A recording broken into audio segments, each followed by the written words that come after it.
Hey everyone, this is Connor from Down the Block Sports, bringing you another episode of the Who Dat Chat. Joining me today, of course, Michael Balco. Mike, how's it going, man? It's going good, going good. Another day to be great, brother.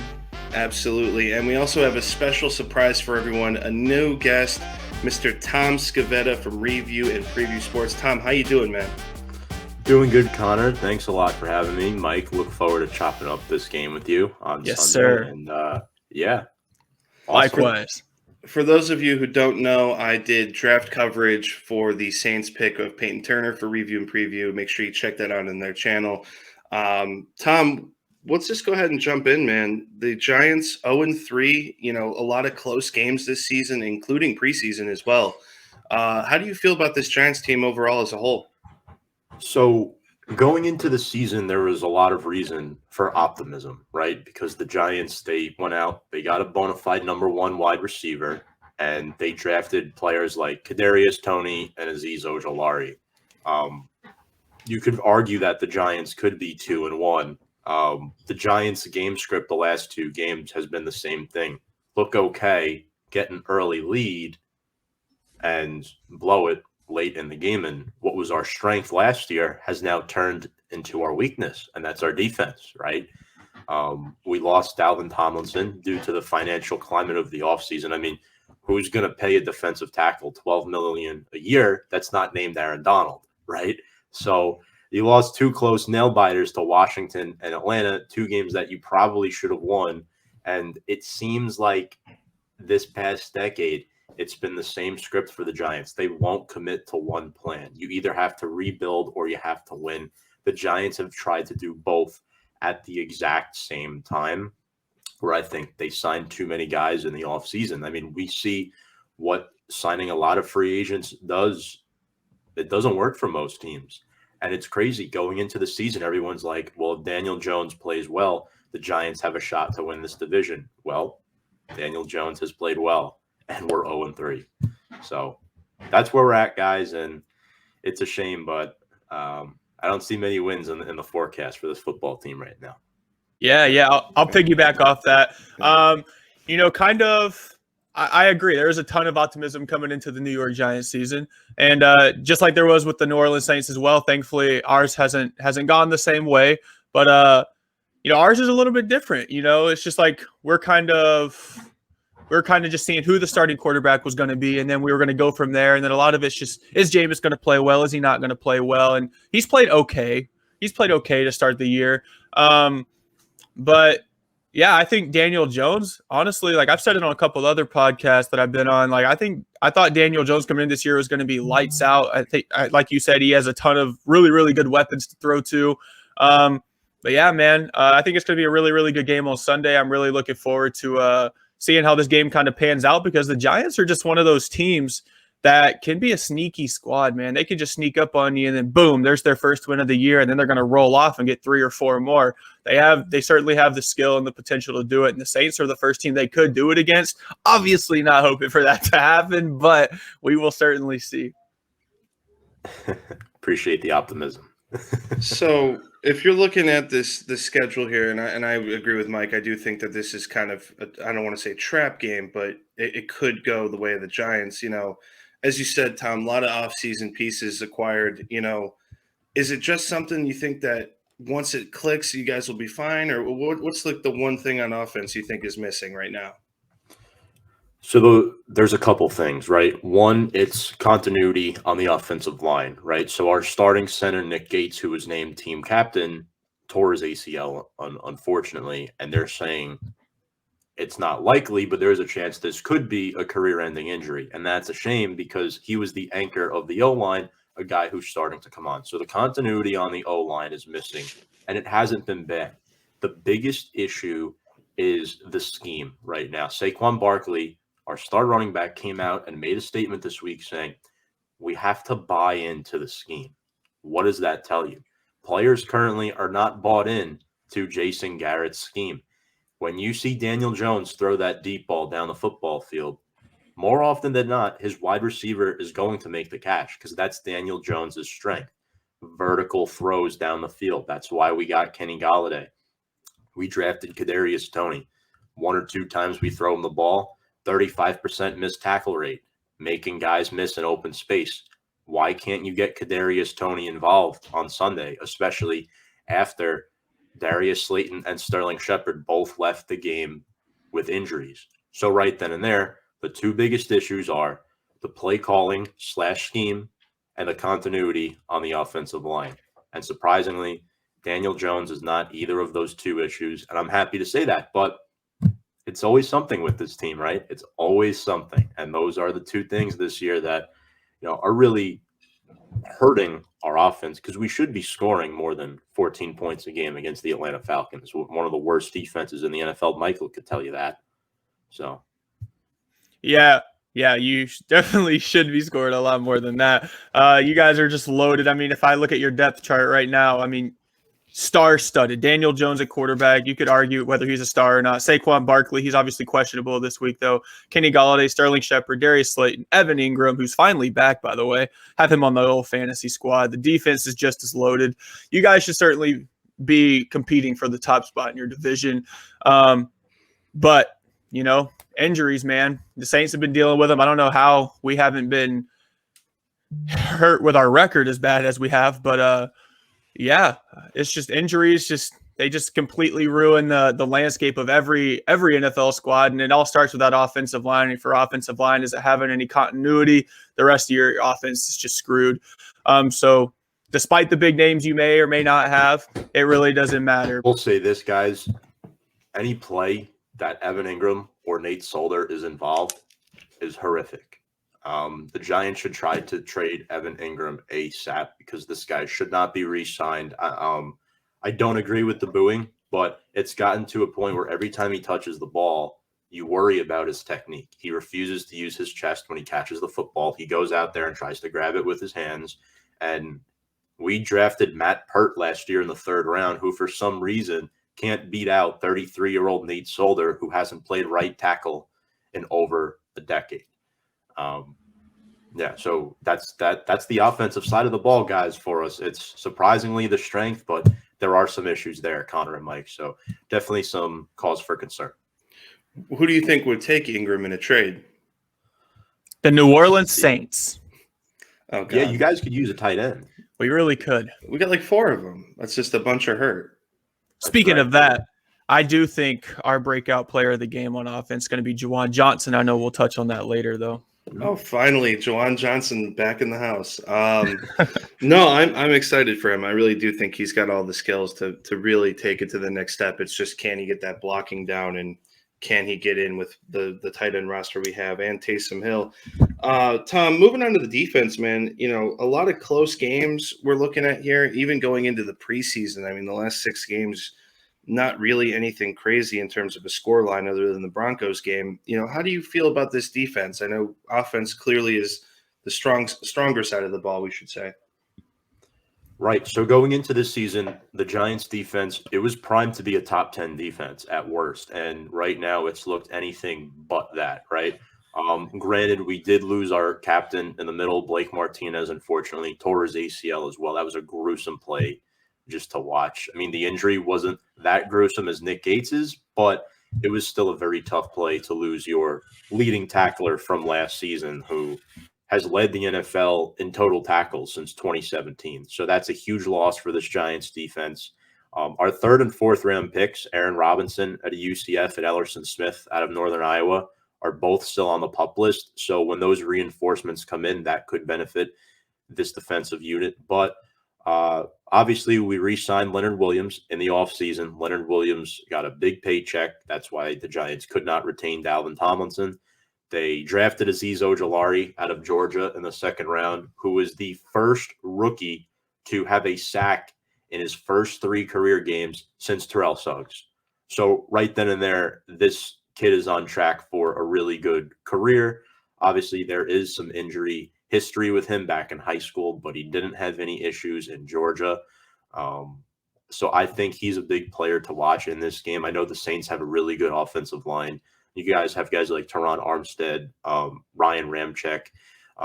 You guys have a solid offensive line, so I am worried about this pass rush because it's been non-existent. Ojulari has 3 of our 6 sacks. So where is Lorenzo Carter? Where is Dexter Lawrence? Where is O'Shane Zimenez? these guys are nowhere to be found right now. The strength of the Giants defense currently is the secondary, right? You have Jabril Peppers, Xavier McKinney, Logan Ryan, and then you have James Bradbury, who has struggled at times, but has proven that he can be a top 10 to 12 corner in this league. And then Adoree Jackson, who's looked phenomenal. So that's the biggest thing. Contain Alvin Kamara and make Jameis Winston beat you. Because in the past, when Winston was on the Bucs, he couldn't beat the Giants. It was a game loaded full of turnovers. Obviously, different situation here in New Orleans. You have one of the best backs in the league, and I argue a better offensive line as a whole. The issue is the Giants have a lot of playmakers in that secondary where the Saints are without Michael Thomas. The tight end position seems to be a little pedestrian right now, but Alvin Kamara in itself, without Blake Martinez, who's going to step up and guard Alvin Kamara, right? So a lot of close games.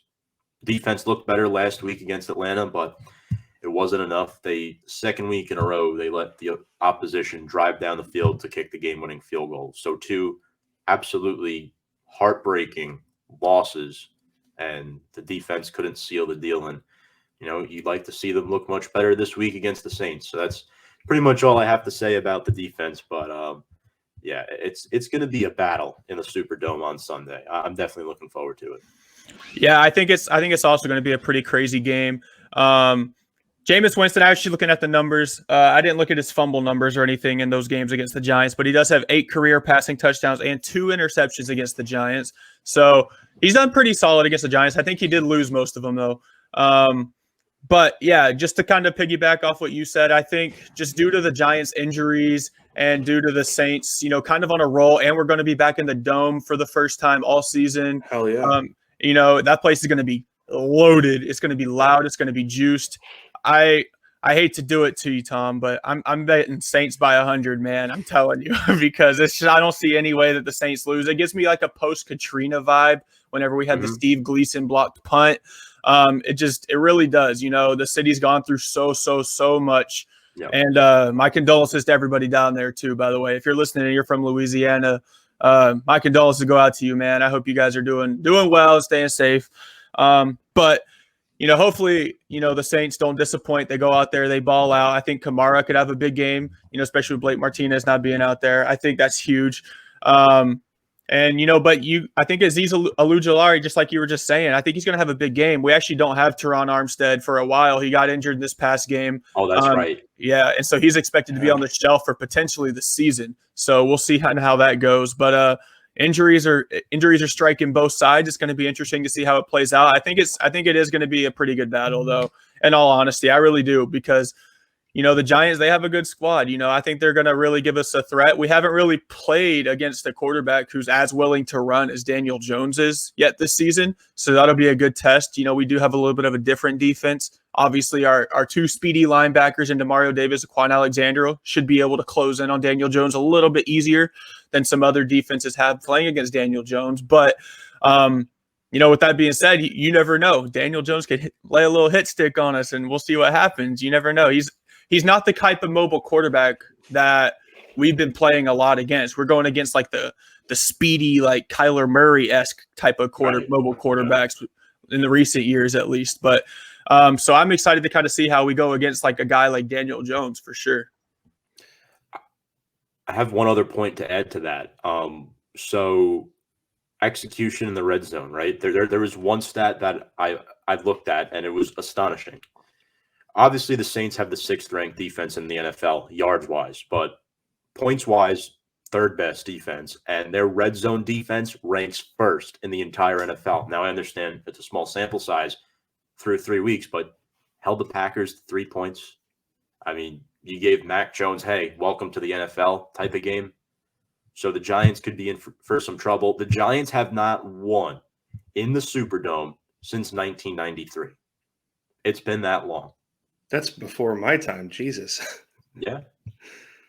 Oh, that's Tom with the stats as always. That's awesome, man. And you know what, Terrell Suggs, as you mentioned earlier, I wanted to say that's some great company to be in, especially in your rookie season. That should give you all the confidence going into this one, especially with Teron Armstead out, for indefinitely at the time being. Hopefully not the season.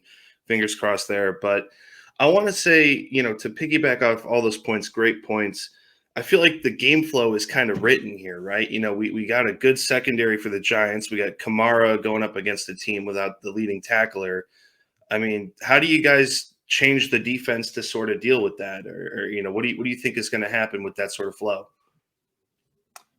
So I think Patrick Graham defensively is always good with his schemes, and I'd be interested to see if they move Jabril Peppers into sort of that Mike linebacker role. Now I understand he's a safety, but I was always concerned about the inside linebacker depth heading into the season because Tay Crowder is all of a sudden the Mike linebacker, which he was Mr. Irrelevant in last year's draft, 2020. I don't know if I trust that being my linebacker one. So I'd expect to see Jabril Peppers play in because you have the depth in the secondary to do it.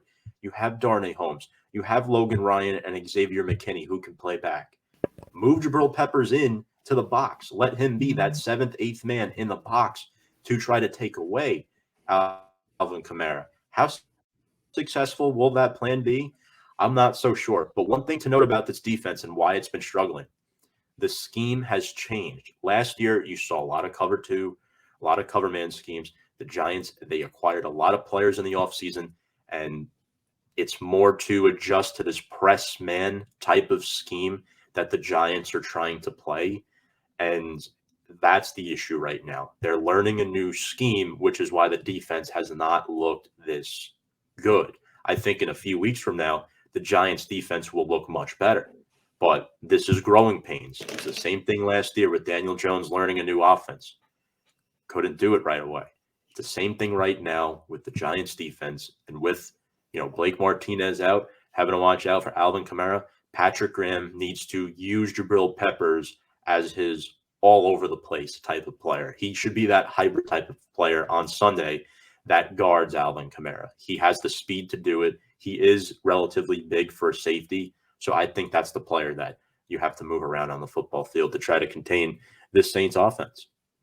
Someone kind of like a Jalen Ramsey out in Los Angeles, how he plays all over the ball this year, and he's killing it. So absolutely, that's a great point. Who do you think is going to be your X factor, or what is going to be your X factor? What makes the Giants win this game this week? Well, like I said before, I think make Jameis Winston beat you. Obviously, the Saints are a little bit thinner than usual at wide receiver. I love Deontay Harris, by the way. He played for Division II Assumption College. I actually got to call a couple of his games in college. Really? I remember him. You guys know Fonz DeFalco, right? So I went to LIU Post, which is where his sister went. So I got to call the games up at Assumption College in Worcester, and Deontay Harris actually lit a torch on the Post defense. I've gotten to chat with him a few times as well. He's such a cool dude. Yeah, no, he's awesome. I love him. I think, and I'm saying that because last week, Cordell Patterson was the Falcons' leading receiver. Harris reminds me of a younger Cordell Patterson who probably has a much higher ceiling. So the key for the Giants to win this game is, I think, contain Kamara, but know where he is on the field. Because last week, the Falcons they picked us apart defensively too much, and Harris is the type of player that can pick us apart. So I think you have to look out for those two players, and that Kenny Golladay, Marshawn Lattimore matchup, oh my goodness, that's going to be fun to watch. I know he had a pick off of Mac Jones last week. So I think right then and there, and guys, don't forget about Taysom Hill, right? Yeah. I mean, how are we going to guard Taysom Hill? That's the whole thing I'm concerned about. So the keys for me in this game are the ones that I just mentioned, and execute in the red zone. The Giants have not done that in the first 3 weeks of the season. And the way the numbers lie, the law of averages for this game points to the Saints being able to stop the Giants in the red zone, which is a huge key if the Giants have any shot of winning this football game. Balco, what are your keys to the game, man? Who do you think is going to be the X factor? Juwan Johnson, baby. We haven't really heard anything about him since week 1. I know recently on the Alec Walt show, shout out, I was just saying how Juwan Johnson should be dropped on your fantasy football teams and everything. He's kind of a week 1 stud, and that was about to be it. But just considering the way that the trend of like Saints receivers go, he's due for a big game. I know Tom mentioned Deontay Harris. It could also very well be Deontay Harris, but I just think Juwan Johnson, like on some mismatches, whether it's an outside linebacker, whether it's a safety, I think Juwan Johnson on some of those mismatches with his athleticism and speed coming out of the tight end position, I think he's just poised to have a big game. And, especially when we get into that red zone, he was the go-to red zone target against the Green Bay Packers. He very well could be against the New York Giants. We didn't see too many red zone trips this past week. We were kind of just scoring in other areas. I know we hit Marquez Callaway when we were in the red zone. And Jameis is kind of doing his own thing. He's starting to run the ball a little bit more. So it's kind of, whatevs. But I think Juwan Johnson could have a huge game. Some keys to victory. I think we need to see Jameis Winston continue his success. We need to see 2 consecutive good weeks from Jameis Winston instead of a one good, one bad. The Saints have won 5 of the last 7 matchups against the New York Giants dating back to 2006. So, it'd be nice if we could make it 6 of 8 and just keep trying to sustain some success. I was really, really nervous going into this season. A lot of optimism, like Tom was saying about his Giants, because, it's hard to look at the landscape of a football team when you're without your all-time, one of the NFL's best quarterbacks of all time. A lot of us don't even remember the New Orleans Saints before Drew Brees. Obviously we had Aaron Brooks and guys like that. I'm an OG fan. Don't worry. Don't question me. I'm just kidding. But yeah, it's just, I was a little nervous about that going into the season. And so I would like to see some sustained success just to ease my mind a little bit about Jameis Winston. I didn't love the fact that Taysom Hill came in for 4 consecutive plays against the Patriots and just kind of ran the ball the whole time and scored a touchdown. But at the same time, Sean Payton always has a little trick up his sleeve, so you never know what to expect with the New Orleans Saints offense. And I think that's one of the things that kind of makes us so versatile and unique on the offensive side of the ball, is regardless of who we're rolling out there, we always have a shot to win just because of who our play caller is. So I think those are kind of the keys to victory. And I think Juwan Johnson, if you have a waiver wire spot available, a flex spot open, go ahead and book it. I was right last week about Marquez Callaway. Let's see if we can make it 2 in a row. Hopefully we can make it 2 out of 2. I feel like, and I'm glad you mentioned Aaron Brooks, because Jameis wearing number 2 for me, it's always been Aaron Brooks. So I'm getting used to it again. And when we had Deuce McAllister and Dante Stallworth, Joe Horn, players like that. I'll make it quick with my point of the game. I think you touched on it, Balco, there. It's if we can get different looks on offense, keep the Giants defense guessing, and really get Kamara into the game early, I think that, it could just be a matter of how much in the end. But again, this could be a trap game. I feel like every so often the Saints, they'll start to get on a roll and then they make some boneheaded move. And, this is a game that's got Jameis throwing across the middle under pressure, getting into bad habits. And that's what we need to have Jameis not do, is get back into those bad habits. He was on the bench for a reason with Drew Brees, and that was to learn, the good ones. Let's get a final score prediction, fellas. Tom, what do you think is the score, man? This is a tough one. I know the Saints are favored by at least 8 points, and I think that's definitely a fair line. I'm going to go a little bit north of that. I think the Saints are going to win by, give me 28-17. I think the Saints are going to win by 11. I just don't see the Giants being able to do much in this football game, if I'm being honest. The hostile crowd in the Superdome, that's going to be a challenge for this 0-3 football team. A lot of young football players who have never played there before, including Daniel Jones. So, I like to be optimistic, but I like to also be realistic. There's a very little chance the Giants win this football game. And if they do, a couple big plays go their way, and Winston probably makes a few costly mistakes that cost the Saints the game. But Saints defense is too good. I don't see it happening. Saints 28-17. Balco? I'm going New Orleans Saints 37-17, just because we're playing in the Dome for the first time all season. The players are very, very hyped about playing in the Dome. I know they've all been pretty much tweeting, going on social media, talking about how excited they are to be home. I think they're going to put on an absolute show on both sides of the ball. I think we're going to pick off Daniel Jones probably twice.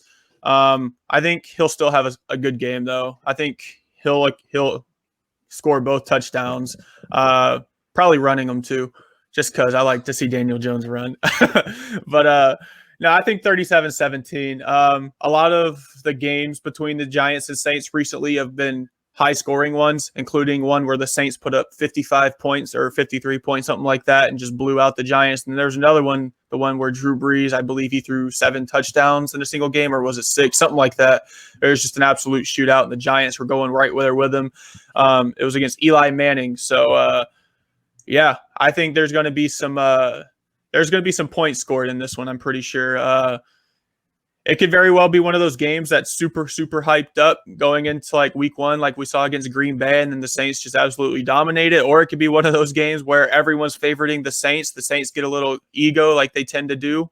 And then they just get freaking shocked. You know what I mean? And the Giants just walk it off with a field goal. But I'm going with the latter, 37-17. I don't think we lose in our first game back at home since last year. So. Yeah, I think 31-13 for me. Daniel Jones, I think, is going to get a score on the ground, couple field goals. You know, I think what the Saints have done really well, and Tom, you touched on it, is that red zone, making sure that teams don't come away with a lot of points. And I think that, Giants will be able to move down the field maybe late, especially if the, score is a little lopsided, and may be able to get something out of it. But Tom, thanks for joining us as always. We appreciate you, and I know that we've had a great relationship so far. Tom, where can our viewers find your content? So you can find our content at Review and Preview Sports on Facebook, Instagram, Twitter, and our YouTube channel as well. Shout out to Alec Walt, just helping us hit 100 subscribers. Really appreciate that. And then my Giants show that I run, Big Blue Avenue. I also have a YouTube channel for that. I post weekly, or pretty much I try to post daily Giants content, but yeah, it's going to be a lot of fun. We've interviewed some great people on there and hoping to turn this franchise back in the right direction, whether, it's a win this week or a win sometime in the future. Giants against the world, baby. Absolutely, man. Balco, where can our viewers find you, man? You already know. Find me on the Twitter. Follow you back with that blue check. Come on now. Michael Balco Jr. on Twitter. Or you can listen to the Michael Balco Show anywhere you listen to your podcast. Awesome, man. And congratulations, Tom, on hitting 100 subs. Yes, that's sir. Great, Congrats. Man. We just passed 500 ourselves. So thanks to all the viewers out there. If you are subscribed to our channel and not Review and Preview, go hit them up. If you're not subscribed, if you're subscribed to Review and Preview and not us, hit us up as well. Let's spread the love. Everyone, we appreciate you tuning in. This wouldn't be possible without the viewers. Thanks for tuning in, everyone. Go Saints, Who Dat Chat. We'll be back next week. See you around, everyone.